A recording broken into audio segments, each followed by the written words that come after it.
हम बात करेंगे G20 के बाद शुरू हुई सियासत की। राहुल मिश्रा हमारे साथ हमारे सहयोगी जुड़े हुए हैं। राहुल, अब क्योंकि समिट संपन्न हो चुका है, सक्सेसफुली संपन्न हुआ है, पूरी दुनिया में चर्चा है, अब इस विरोध का, इस विवाद का क्या औचित्य रह जाता है?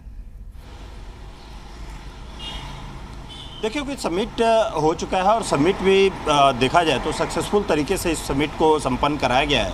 तमाम जो राष्ट्राध्यक्ष आए थे उनको तमाम बिना किसी दिक्कतों के यहाँ पर इस समिट को किया गया। और समिट को एक और चीज़ यदि देखा जाए तो तमाम चीज़ें हैं जो भारत चाहता था, भारत के हित के लिए था, उसको वहाँ पर लाया गया है। जिसमें ख़ास तौर पे यदि कहा जाए कि जिस तरीके से अफ्रीकन यूनियन को शामिल किया गया, उसके अलावा यदि कहा जाए तो जो इकोनॉमिक कॉरिडोर को ओपन किया गया, ये भारत के हित के लिए है।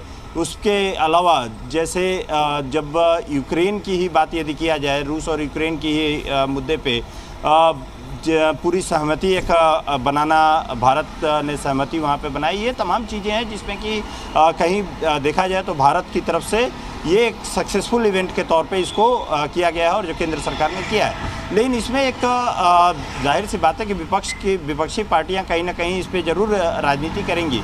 और अब खड़गे के को ना बुलाना, वहाँ पर डिनर में नहीं शामिल करना, उसके ऊपर सवालिया निशान यहाँ पर उठाया जा रहा है, उनके ऊपर उनको घेरने की कोशिश की जा रही है। ये तमाम चीज़ों को लेकर के अब सवाल उठ रहा है। और ये या खड़गे ही नहीं कहीं, तमाम जो अलग अलग जो पार्टी के लीडर्स हैं, चाहे यदि शरद पवार की यदि बात किया जाए तो जैसे शरद पवार ने यहाँ पर चांदी के जो बर्तन में और सोने का वक्र लगे हुए बर्तनों में खिलाया गया, उस पे भी सवाल निशान उठाया है, शरद पवार ने उठाया है।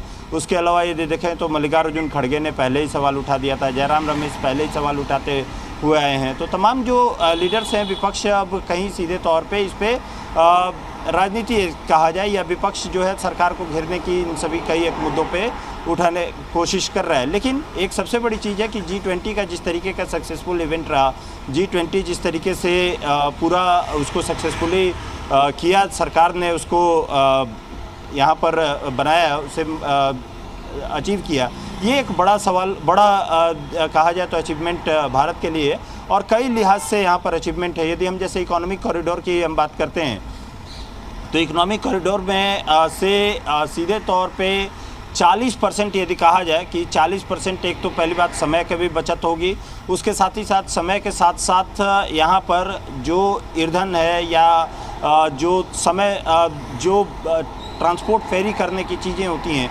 उसमें कहीं सीधे तौर पे समय मिलेगा। और ये करारा जवाब है चाइना के लिए, चाइना के BRI प्रोजेक्ट को लेकर के ये पूरा एक करारा यहाँ पर देखा जाए तो जवाब दिया है भारत ने। यहाँ पर यदि हम जैसे अफ्रीकन यूनियन को शामिल करना भारत के लिए एक बड़ा अचीवमेंट यहाँ पे रहा, क्योंकि देखिए यदि अफ्रीकन यूनियन की बात किया जाए तो वहाँ पे चीन का ज़्यादा हस्तक्षेप था। चीन तमाम तरीके से वहाँ पर जो है अपना व्यापार से संबंधित हो या चाहे आप बात करें तो इंफ्रास्ट्रक्चर डेवलपमेंट से लेकर के तमाम वहाँ पे प्रोजेक्ट्स में शामिल था। लेकिन अब भारत ने यहाँ पर एक लीड ज़रूर ले लिया है जब G20 में शामिल कराने के साथ ही अफ्रीकन यूनियंस को यदि कहा जाए तो भारत ने यहाँ पर चाइना के ऊपर एक लीड ज़रूर ले लिया है। तो भारत अब यदि कहा जाए तो तमाम चीज़ें हैं जिससे कि भारत को ये फायदा पहुंच रहा है और G20 से भी कहीं सीधे तौर पे इससे फायदा पहुंचता हुआ भी अफ्रीकन यूनियन का आपने जिक्र किया, वो बहुत अच्छी एक उपलब्धि है और कूटनीतिक जीत है भारत की। और Bharat middle east Europe corridor की बात करेंगे, वो अपने आप में बहुत बड़ी सफलता है और इनडायरेक्टली डायरेक्टली आप कह सकते हैं कि चीन को मैसेज देने की कोशिश भी हुई है।